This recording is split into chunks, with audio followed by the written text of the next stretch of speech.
lovely ones. This is Livia. I'm a professional operatic soprano, voice teacher, and the founder of Singing for Self-Care. If you like health and heart-based singing, I highly suggest you subscribe because I'm here for you every Monday with tips on your most powerful method of self-care, your voice. Because remember, you and your voice are practically magic. So if you haven't seen last week's video, I suggest you definitely watch that beforehand. In that video, we were talking about environmental design and how we like to think that we're in control of our actions and our decisions, but there's actually a lot of influence around us that shapes our behavior. You can strategically design your practice space in order for that space to work more with you rather than against you, getting rid of things like distractions and things that are going to give you kind of resistance to start practicing. And on the other side of that, putting positive cues around you that are going to help you focus on your practice and get you into the right mindset. So this room that I'm in now is my work room. So in here I do everything. I do all my practice, I do my recordings in here, I teach online in here, I do all my writing, all my content creation, editing videos, all of this stuff I do in this room. Even though this is a small room, I've zoned it out, so each of those things has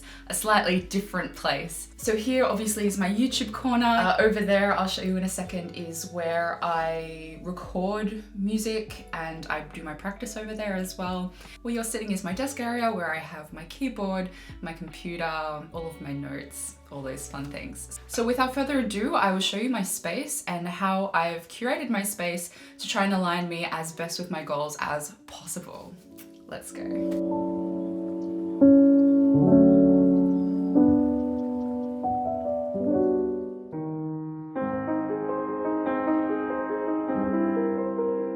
So here first is my desk area with all of my stuff.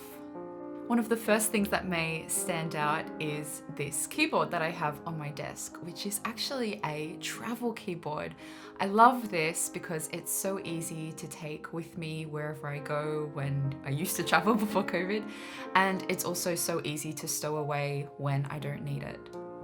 I obviously have a microphone set up at all times as well because I use it constantly, both for YouTube videos, recording my arias, and for teaching, and all of that goes through an audio interface. I also have my lighting set up permanently so I can just move the location of the lights depending on where I need them. Now this is a real must, especially if you are ever doing music lessons online, and that is having your computer connected through an Ethernet cable. If you're under the impression that Zoom sound sucks, I promise it doesn't have to. There's steps you can take with a little bit of research and a little bit of effort to make your Zoom sound amazing. And this is one of those steps. Use an Ethernet cable. I also have a little speaker, my webcam, and some headphones stowed behind.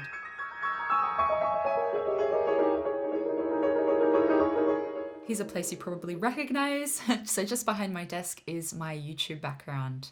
So I just wanted a few little visual details in this space so it wasn't quite as boring. Speaking of boring black backgrounds, I do have this one set up on the other side of the room for where I am recording my arias. I like that it gives zero distractions and I can be quite dramatic with the lighting here. I also do my practice over in this corner as well.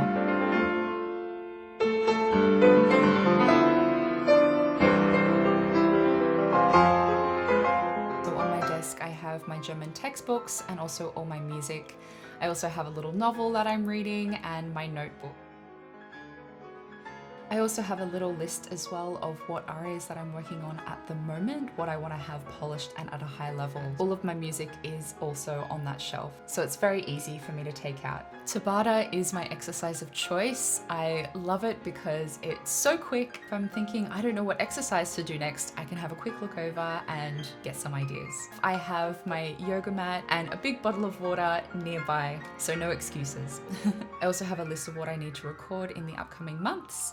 And I have my YouTube upload schedule. I also have another schedule, so I kind of arrange my day in chapters. If I have some time to waste, I have a little list of things that I could be doing. I also have some themes of my journaling, depending on what my intentions are for the month or what it is that I'm trying to release. I love to empty my brain, so I always have a notebook handy, my bullet journal, and also whatever book that I keep picking up. In terms of positive cues, I have put them everywhere. I really try to make things as easy for myself as possible. In terms of my lighting, I have my lighting set up at all times. So depending on if I'm filming, I'm actually not using any light at the moment because I wanted to give quite an accurate representation of what this space is. But usually I do use lighting to film, and I have that set up in a way that either I just need to turn them to face in this direction. And if I'm teaching, because this is also my background for teaching, the lighting also works there as well if I have a Zoom call. But then if I need to do some recording of an aria or something like that, the lights are already set up. So I just need to change their location to face over there for when I am singing. The only thing that changes about the microphone, I might slightly change the placement sometimes, and I will change a few of the levels depending on how much speaking and how much talking I'm doing. Most of the time I am facing in this direction because this is where my desk is. So spending a little bit of extra time in making my lists and things look pretty, I personally think has been quite useful because I don't get sick of looking at that all day. And I have tried to make sure that all of my goals are covered visually because I am looking over here. So my German, my exercise, YouTube, recording, all of these things are accounted for.